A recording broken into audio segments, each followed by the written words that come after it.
दोस्तों नमस्कार। तुम सवाल करोगे, सवालों के घेरे में हमें खड़ा करोगे तो हम छापे मारेंगे, तुम्हारे घर पर मारेंगे, तुम्हारे दफ्तर पर मारेंगे। तुम्हें जहां से पैसा आता है उन पैसा देने वालों की भी नकेल कस देंगे, क्योंकि सरकार हमारी है, एजेंसियां हमारी हैं। इस देश के भीतर में कानून का राज हमारे कहने से चलेगा, कानून को हमारे हिसाब से चलना होगा। शायद इसीलिए तुम्हें डरना चाहिए, लेकिन नहीं डरोगे तो फिर हम तुम्हारी गर्दन दबा देंगे।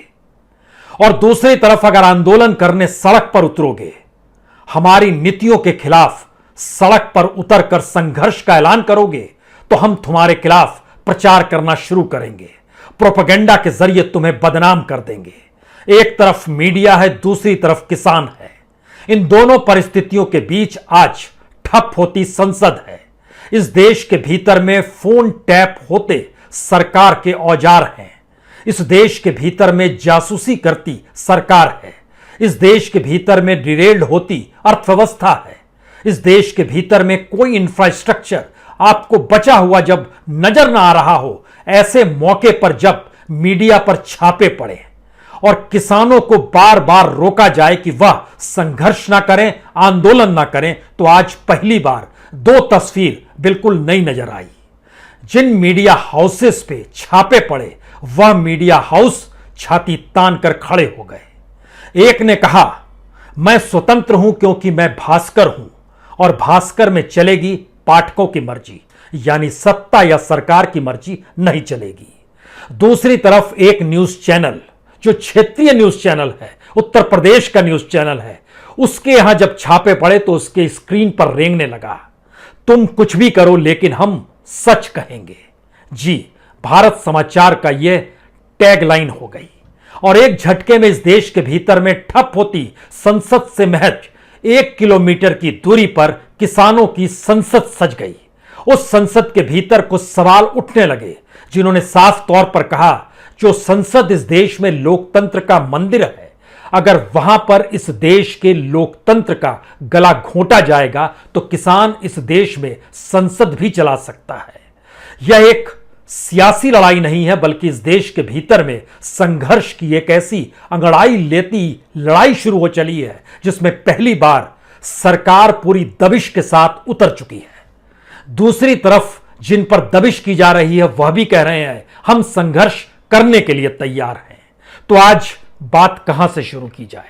संसद फेल हो चुकी है, मीडिया पर नकेल कसी जा रही है, किसानों को खेती से बेदखल करने वाले कानूनों को ना बदलने का नारा सरकार बार बार लगा रही है, नौकरशाही रेंगने लगी है, न्यायपालिका सत्ता के इशारे का इंतजार करने लगी है। और सत्ता इन सब के बीच क्या वाकई असहज हो चली है?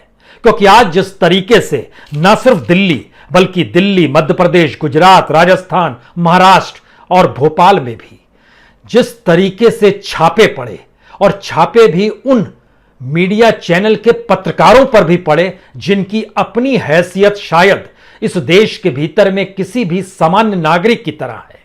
किसी तरीके से वो पैसा जोड़कर चैनल चलाते हैं, लेकिन सच बोलने निकल जाते हैं तो सरकार असहज हो जाती है। सरकार को यह कतई बर्दाश्त नहीं है कि संसद के भीतर जब उसने कह दिया कि लोग ऑक्सीजन की कमी से नहीं मरे, तो फिर आप प्रूफ जुगाड़ना शुरू कर दीजिए कि इस देश में मौतें जो हो रही थी वो ऑक्सीजन की कमी से ही हो रही थी। जब सरकार ने कह दिया कोई भी मौत ऐसी नहीं हुई जिस मौत के बाद उसे गंगा में तैरते हुए शवों को देखना पड़ा, या फिर बालू और रेत में ढके हुए किस तरीके से कब्रिस्तान की परिस्थितियां निकल कर आ गई, लेकिन जब मीडिया उसे भी प्रूफ के तौर पर लाकर दिखा दे कि सरकार झूठ बोल रही है। इतना ही नहीं, हर उस मुद्दे, हर उस इशू को लेकर जहां पर सरकार को कटघरे में खड़ा करती हुई मीडिया नजर आई, शायद सरकार बर्दाश्त नहीं कर पाई। हमें लगता है कि आज एक ऐसा मौका है जिसमें समझने की जरूरत है, अगर इस देश के भीतर में किसान आंदोलन वाकई विस्तार पा गया, और आज तो जंतर मंतर पर उसकी संसद सजी, जिसमें औपचारिक तौर पर उसने 3 स्पीकर और 3 डिप्टी स्पीकर भी चुने। उन्होंने यह भी बताया कि 90 मिनट के भीतर में वह बताएंगे कि किस तरीके से कानून जो है किसानों के खिलाफ है, और कानून के पन्नों को जब आप पलटिएगा तो बहुत साफ तौर पर 2 लकीर आपको बहुत तीखी नजर आएगी। एक, इस देश के भीतर में कॉरपोरेट्स जमाखोरी कर सकते हैं, इसकी इजाजत इसी कानून में है। इस कानून में इस बात को दर्ज किया गया है कि कॉरपोरेट और पैसे वाला जैसे चाहे इस देश में जिस वस्तु की चाहे उसी की खेती करवाएगा, बाकी खेती नहीं होगी। इस संसद के भीतर जो किसान संसद जंतर मंतर पर सजी और जो मीडिया के भीतर से आवाज आई, हमें लगता है दोनों परिस्थितियों को एक साथ मिलाने से पहले जरा यह समझ लीजिए आखिर क्यों यह सरकार प्रोपेगेंडा को करती है, आखिर क्यों यह सरकार छापे डालती है और कितनी बड़ी तादाद में छापे और प्रोपेगेंडा का असर इस देश के भीतर में आंदोलन, संघर्ष, अपने हक की लड़ाई और इन सब के बीच मीडिया की स्वतंत्रता और उसकी अभिव्यक्ति को दबाने के लिए की जाती है। यह पहला मौका है इस देश के भीतर में, अभी इस देश में घोषित इमरजेंसी लगी नहीं है, लेकिन इन सब के बावजूद भी ऐसी परिस्थितियां हैं जहां आपको संविधान नजर नहीं आएगा। इस देश का सच यह है कि मोदी सत्ता जब से इस देश में सरकार बनाकर आई है, उसने इस देश के भीतर में छापों को एक बेहतरीन हथियार बनाया है। आईटी और ईडी, इनकम टैक्स और enforcement directorate super investigative agency हैं सरकार के, और खास तौर से दो मामले आज भी जो छापे मारे गए वो दो ही मामलों को लेकर मारे गए। एक तरफ पीएमएलए था, यानी prevention of money laundering act, यानी आप पैसा छुपा रहे हैं, ब्लैक मनी को छुपा रहे हैं, टैक्स नहीं दे रहे हैं, ये सारे आरोप लगाते हुए अधिकारी इन दोनों जगहों पर पहुंचे। और एक था फॉरेन एक्सचेंज मैनेजमेंट एक्ट, जो कि फेमा कहते हैं, उसके जरिए कुछ ऐसे लोगों की यहां छापे मारने की परिस्थितियां जो की गई वो प्रमोटर्स के घर में थी, जो कि प्रमोटर्स भास्कर ग्रुप के हैं। भास्कर देश का एक बड़ा अखबार का ग्रुप है जो सिर्फ एक दो राज्य नहीं, दर्जन भर राज्यों में अपने अखबार, अपनी पब्लिकेशन को निकालता है। तो जाहिर है सरकार को यह बात रास नहीं आ रही है कि कोई उनकी नीतियों को लेकर, कोई उनके झूठ को लेकर, कोई उनके जन विरोधी पॉलिसीज को लेकर, कोई उनकी उस सोच को लेकर सवाल खड़ा कर दे जो सोच जनता के खिलाफ जा रही है। मीडिया का काम जनता को आवाज देना है, जनता की आवाज बनना है, लेकिन क्या उसे भी बदलने की तैयारी है? तो आइए जरा आज सरकार के पन्नों को खोल कर देखें। आईटी और ईडी ने इस दौर में जो कुछ किया, जिस रूप में किया, मोदी सरकार आने के बाद 2014 के बाद से जो रफ्तार इस देश में आईटी और ईडी के रेड की हुई है, यानी छापे जो मारे गए, वो आंकड़े बेहद गंभीर हैं। सवाल यह है कि क्या उससे पहले ऐसा नहीं होता था?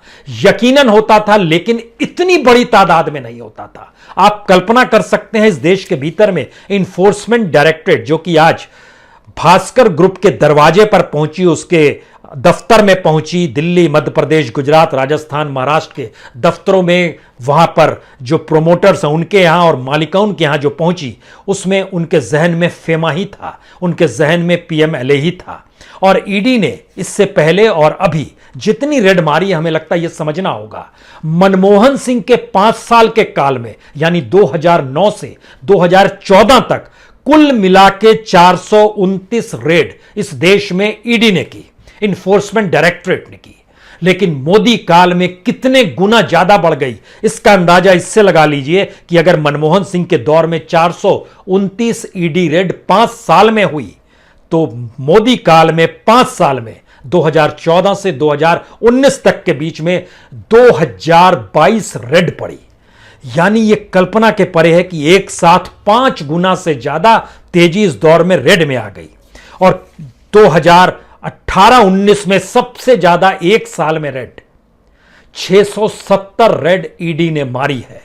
सवाल यह है कि इन्फोर्समेंट डायरेक्टरेट जो रेड मार रहा है इस देश के भीतर में, उसकी सफलता कितनी है यह भी समझने की जरूरत है। मोदी काल में जांच शुरू की थी उसने 1003 मामलों को लेकर, लेकिन कितने लोग दोषी पाए गए? सिर्फ 9 केसेस में 9 लोग दोषी पाए गए। यानी इतनी बड़ी तादाद जो रेड की गई वो सिर्फ डराने के लिए थी, वो सिर्फ इस बात का अंदेशा था कि सरकार के खिलाफ जाओगे तो रेड मार देंगे, या फिर कुछ दबिश इस तरीके की थी कि सरकार के अनुकूल आप हो जाइए। दूसरा डिपार्टमेंट आईटी का है। आईटी का डिपार्टमेंट भी आज भास्कर के दरवाजे पर भी पहुंचा और भारत समाचार जो न्यूज चैनल मध्य प्रदेश उत्तर प्रदेश का है, जो निकलता है लखनऊ से, वहां भी पहुंचा। और आईटी के अधिकारियों के सामने सबसे बड़ा सवाल था मनी लॉन्ड्रिंग का, ब्लैक मनी का। उसके मद्देनजर और वह सवाल आता है आईटी ने इस दौर में कितनी रेड मारी है इस देश के भीतर में, हमें लगता है यह भी समझने की जरूरत है। मनमोहन सिंह के 5 साल के दौर में 2645 रेड 5 साल में मारी गई। मोदी काल में यह बढ़कर 3709 हो गई, यानी इस दौर में बढ़ोतरी लगभग 1064 रेड बढ़ गए मोदी काल में मनमोहन सिंह के काल की तुलना में। और इस रेड का सच यह है कि 2018-19 में सबसे ज्यादा 983 रेड मारे गए आईटी के जरिए, जब इलेक्शन प्रोसेस इस देश में था, यानी लोकसभा चुनाव की तरफ जा रहे थे। तो ध्यान दीजिए, लोकसभा चुनाव वाले साल में 2018-19 में इस देश के भीतर में सबसे ज्यादा आईटी और ईडी के रेड हुए। और यह भी कल्पना कीजिए, जब हमने उसको परखना शुरू किया, एवरेज जब निकाला, तो इस देश के भीतर में हर दिन इंफोर्समेंट डायरेक्टरेट यानी ईडी लगभग 6 रेड मार रहा था हर दिन एवरेज, और आईटी डिपार्टमेंट हर दिन 10 रेड मार रहा था। और उसी की कड़ी में आज मीडिया के दरवाजे पर रेड की परिस्थिति शुरू हो गई, क्योंकि जिन खबरों को दिखाया जाता है वो खबर को पचा पाने की स्थिति में देश की सत्ता नहीं है। इतना ही नहीं, हमें लगता है यह भी देखना चाहिए कि दरअसल ये पूरे के पूरे रेड जो सुपर इन्वेस्टिगेटिव एजेंसी इस दौर में जहां पर एफआईआर दर्ज नहीं होती है, वह ईडी और आईटी का दफ्तर है। और मोदी काल में अगर ईडी की परिस्थिति को हमने आपसे जिक्र किया कि 1003 मामलों में सिर्फ 9 ही दोषी पाए गए, तो दूसरी तरफ आईटी का सच यह है कि 11,611 मामलों में 11,611 मामलों में सिर्फ 255 मामलों में दोषी पाए गए लोग, बाकी नहीं। और लगभग 1,500 मामले तो ऐसे थे जो जैसे ही अदालत के पास गए, अदालत ने उसको देखते ही खारिज कर दिया और कहा कि ये मामले ही बेकार है, इसके ऊपर कोई सुनवाई हो नहीं सकती है। तो यहां से बात शुरू होती है, क्या वाकई इस देश के भीतर ईडी और आईटी के जरिए डराया और धमकाया जाता है? सवाल इंडिविजुअल का भी नहीं है, सवाल तो यह है कि जो पत्रकार है किसी तरीके से एक चैनल को खड़ा करता है इस भरोसे कि वह जनता की उम्मीद पर खरा उतरेगा, इस भरोसे कि उस पर जनता भरोसा करेगी, उसकी व्यूअरशिप उसी रूप में बढ़ेगी और उसी के जरिए वह अपने चैनल को चलाएगा। तो क्या अब इस देश के भीतर में लोग चैनल भी नहीं चला सकते हैं?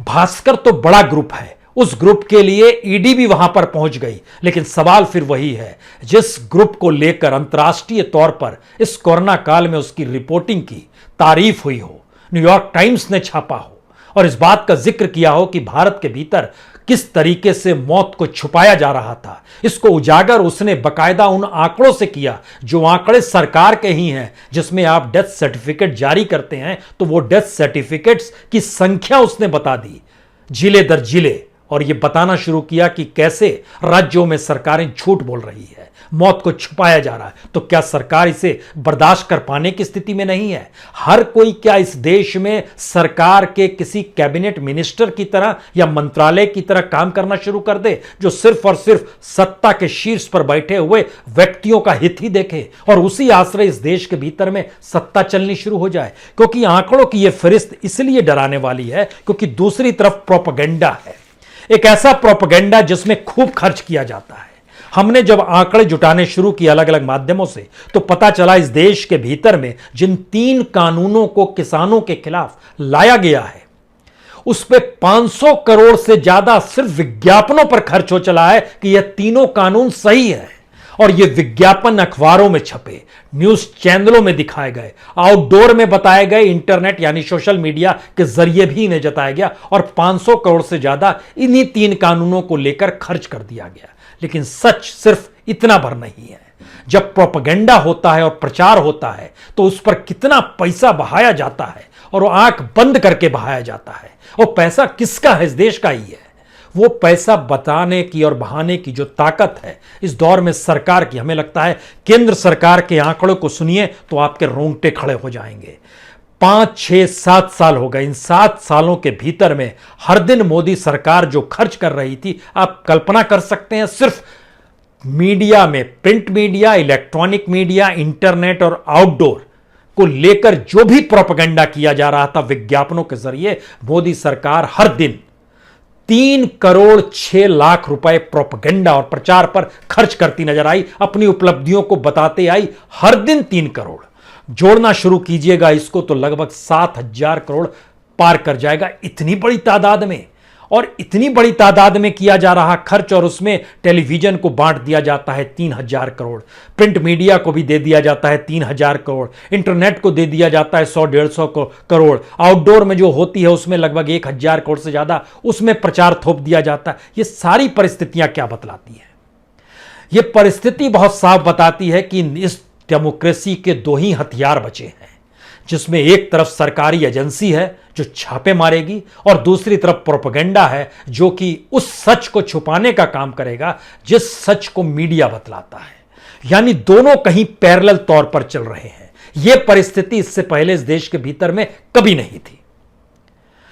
और जिन स्थितियों में आज कम से कम लखनऊ में जिन पत्रकारों के घरों पर दबिश हुई है आईटी के अधिकारियों की, और वो जिन चीजों को जांच परख रहे हैं, हमें लगता है कि इस बात की जानकारी आनी चाहिए अब कि इन पत्रकारों की अपनी हैसियत उन आईटी अधिकारियों की तुलना में कितनी कम है, और इनकी जो आय है और चैनल जिस लिहाज से चलता है उसमें ब्रेड एंड बटर की स्थिति भरा है, उसके आगे कोई स्थिति नहीं बनती है। जो पेमेंट होता है उसके बावजूद भी डराएंगे, उसके बावजूद भी खौफ पैदा करेंगे, उसके बावजूद भी बदनाम करने की कोशिश की जाएगी, क्योंकि पहले राउंड में यही बात निकल कर आएगी कि छापा मारा गया। और भारत के भीतर में छापा किसी के यहां पड़ जाता है तो समाज उसको देखता है कि इसने कुछ गलत किया ही होगा। लेकिन जो लोग ईमानदार हैं, जो ईमानदारी के साथ अपने प्रोफेशन को जी रहे हैं, जब आप उनके दरवाजे पर पहुंचे तो आज जवाब तो मिला। जवाब इस रूप में मिला जब खुले तौर पर इस देश के भीतर में कई मीडिया संस्थानों पर इससे पहले भी छापे पड़े। याद कीजिए एनडीटीवी पर छापा पड़ा, याद कीजिए क्विंट पर छापा पड़ा, याद कीजिए न्यूज क्लिक पर छापा पड़ा। लेकिन क्या सरकार इन तमाम छापों के बाद कोई डॉक्यूमेंट्स दे पाई, बता पाई कि ये क्या गलत कर रहे थे? जबकि इनकी तरफ से जहां जहां छापे पड़े उन्होंने अपना दस्तावेजों को अपने अपने माध्यमों से सामने रखा और बताया कि हमारे सारे दस्तावेज पाक साफ हैं। लेकिन क्यों नहीं आईटी और ईडी के अधिकारियों ने बताया कि जिन भी मीडिया हाउसेस पे उन्होंने छापे मारे हैं वहां से उनके हाथ में कुछ नहीं आया, सिवाय छापे मारने के लिए वहां पहुंचे, घंटों बैठे रहे, चाय पीते रहे, बातचीत करते रहे, और कईयों ने ईमानदारी के साथ जानकारी भी दी कि ऊपर से आदेश है आपके यहां छापा मारना है। यह स्थिति इस देश के भीतर की है। यह एक परिस्थिति। और दूसरी तरफ जब कोई संघर्ष के लिए खड़ा होता है, जो आज दिल्ली में नजर आया, जंतर मंतर पर नजारा आया, उस जंतर मंतर के ऊपर में जिस रूप में आज किसानों ने संसद सजाई, बेहद अनुशासन वाली संसद, उसके भीतर कोई शोर नहीं था, कोई हंगामा नहीं था। शुरुआत भी बिल्कुल उसी रूप में हुई जब अपने सदस्यों की मौत को श्रद्धांजलि देकर शुरू किया है। लगभग 600 किसानों की मौत इस संघर्ष के दौरान हो गई है। सबको श्रद्धांजलि दी गई। श्रद्धांजलि देने के बाद 3 कानूनों को लेकर जो प्रस्ताव था उसे पढ़ा गया, और उसके बाद इस बात की चर्चा की गई कि इन कानूनों में जो दर्ज है वो दर्ज परिस्थिति बताती है कि इस देश में किसानी किसानों के हाथ में ना रहे बल्कि पैसे वालों के हाथ में चली जाए, और पैसे वाले इस देश की किसानी की रूपरेखा और उसकी लाइन तय करने लगे उसी हिसाब से जिससे उनको मुनाफा हो। इस देश की संसद के भीतर भी यह बहस हो सकती है। इस देश की संसद के भीतर भी खामोशी से इस बात को लेकर वोटिंग कराई जा सकती है क्या वाकई इस देश में जमाखोरी की इजाजत उन पैसे वालों को दे दी जाएगी या दे दी गई है जिसको कानून बनाया गया है, जिसके मातहत अब कुछ भी वो जमा कितनी भी मात्रा में कर सकते हैं अगर वह एग्रीकल्चर से जुड़ा प्रोडक्ट है तो ये कानून में दर्ज है। क्या इसको लेकर संसद इस पर कोई शर्मसाया नहीं होगी? उसके भीतर किसी तरीके से कोई गुस्सा नहीं पैदा होगा कि ऐसा हो रहा है? लेकिन इन 3 कानूनों को लेकर जंतर मंतर पर बैठी किसानों की संसद ने इस बात से भी आगाह किया, संसद सिर्फ राजनीतिक हथकंडों से सजने लगी है, और जो भी सांसद संसद के भीतर 3 कानूनों का साथ नहीं देगा तो फिर उसे विरोध का सामना संसद के बाहर सड़क पर करना होगा। और इस देश के 192 सांसद ऐसे हैं जिन्होंने अपने पेशे में खेती लिख रखा है, सवाल यह है कि अगर उनका पेशा खेती रहा और वो खेती से निकलकर सांसद तक की परिस्थिति में पहुंचे हैं और आज भी उनके परिजन और परिवार वाले खेती करते हैं, तो उन 192 सांसदों ने एकजुट होकर संसद के भीतर यह आवाज क्यों नहीं लगाई कि जो 3 कानून है वह किसानों के खिलाफ है? फिर वही सवाल, वही सत्ता का प्रोपेगेंडा और वही छापों के जरिए डराने की मनस्थिति। इन दोनों परिस्थितियों को यह सत्ता खूब शानदार तरीके से चला रही है। शायद इसीलिए भारत के इतिहास में जब पन्नों को पलटिएगा तो ऐसा मौका आपके सामने कभी नहीं आया होगा जब इस देश में छापों की संख्या 5 गुनी ज्यादा बढ़ जाए। आईटी डिपार्टमेंट हर दिन 10 छापे मार रहा है औसतन बीते 5 बरस में। ईडी डिपार्टमेंट हर दिन औसतन 6 छापे मार रहा है पिछले 5 बरस के दौर में। इस देश के भीतर में जो प्रोपेगेंडा हो रहा है, सिर्फ केंद्र सरकार का 1100 से 1200 करोड़ रुपया सिर्फ प्रोपेगेंडा में जा रहा है, प्रचार में जा रहा है। इससे पहले कभी इस देश के भीतर में किसी कालखंड में आपको देखने का मौका नहीं मिलेगा, लेकिन सब कुछ इस दौर में हो रहा है। और उस सबके बावजूद भी एक भी आवाज संसद के भीतर से इस रूप में नहीं निकलती है। क्या यह संसद अब ऐसी परिस्थिति में आ गई है जिसके सरोकार जनता से कट गए हैं, तो इसे चलाने की क्या जरूरत है? वो तमाम विपक्ष के नेता जो संसद के भीतर बैठे हुए हैं, वो किस लिए बैठे हुए हैं? जब उनकी बातों को सुना नहीं जाता है, जब वो जिन पॉलिसीज को लेकर बहस होती है तो सिर्फ अपने गुस्से को निकाल देते हैं, जबकि वो रिप्रेजेंट अपने पूरे इस देश के नागरिकों को कर रहे हैं और कम से कम अपनी कॉन्स्टिट्यूएंसी के लोगों को तो कर ही रहे हैं। तो 2 ही उपाय बचते हैं ऐसे में, या तो इस संसद के समानांतर एक दूसरी संसद जैसे आज किसानों ने खड़ी की, वैसी संसद इस देश के वह सांसद जो सत्ता के साथ नहीं है या सत्ता के भीतर पॉलिटिकल पार्टी बीजेपी के भीतर भी जो दुखी हैं, गुस्से में हैं, वो जान रहे हैं कि अपनी कॉन्स्टिट्यूएंसी में वह जाएंगे तो वहां उनके लिए मुश्किल हालात पैदा हो जाएंगे। वो गांव में नहीं जा सकते हैं, वो अपनी कॉन्स्टिट्यूएंसी में किसानों के बीच नहीं जा सकते हैं। आज की तारीख में तो युवा भी गुस्से में है, वो जान रहा है कि उसके हाथ में सिर्फ बेरोजगारी है। ये तमाम मुद्दे जब उठते हैं तो इसे ही तो मीडिया लेकर सामने आता है, यही तो उसकी ईमानदारी है और यही तो उसका सच है। इसमें किस बात की घबराहट? और भास्कर और भारत समाचार पर मारे गए छापे और इनका उल्टे जवाब देना कि अब हम सच के साथ हैं, या फिर सीधे तौर पर कहना मैं स्वतंत्र हूं, यह परिस्थिति बतलाती है कि इस समाज के भीतर एक टकराव की परिस्थिति धीरे धीरे बड़ी तीखी होती जा रही है। और यह किस दिशा में जाएगी कहना बेहद मुश्किल है, लेकिन यह पहली बार है कि आवाज या रास्ता संसद से नहीं, अब सड़क से निकलने की परिस्थिति धीरे धीरे बनने लगी है। किसानों की हुंकार उस दिशा में इसलिए बढ़ी और दिल्ली पुलिस को भी इजाजत देनी पड़ी क्योंकि वो जान रहे थे कि दरअसल दिल्ली पुलिस के भीतर भी बैठे हुए जो पुलिसकर्मी हैं वह भी जानते हैं उनका भी कहीं ना कोई जुड़ाव गांव से है, खेत से है। तो एक सामाजिक परिस्थिति इस देश के भीतर में जो जहर घोलकर सामाजिक, सांस्कृतिक, आर्थिक तौर पर देश को टकराव में पैदा करना चाहती थी, वो टकराव शायद आने वाले दिनों में हो सकता है आपको बड़ा तीखा दिखाई दे। मीडिया अभी तक झुकता था, पहली बार खड़ा हो रहा है। किसान इससे पहले लौट जाते थे एक वक्त के बाद, अब किसान लौटने को तैयार नहीं है। युवा इससे पहले संघर्ष करते हुए सोचता था कोई नीति उसके अनुकूल बन जाएगी, अब वह संघर्ष करने पर आमदा है। वो जान चुका है उसका भविष्य इस सरकार और पार्लियामेंट के भीतर बनने वाली नीति या बहसों पर निर्भर नहीं हो सकता है, कुछ चीजें उसे तय करनी होंगी। शायद ये शुरुआत है, इंतजार कीजिए। बहुत बहुत शुक्रिया, बहुत बहुत शुक्रिया।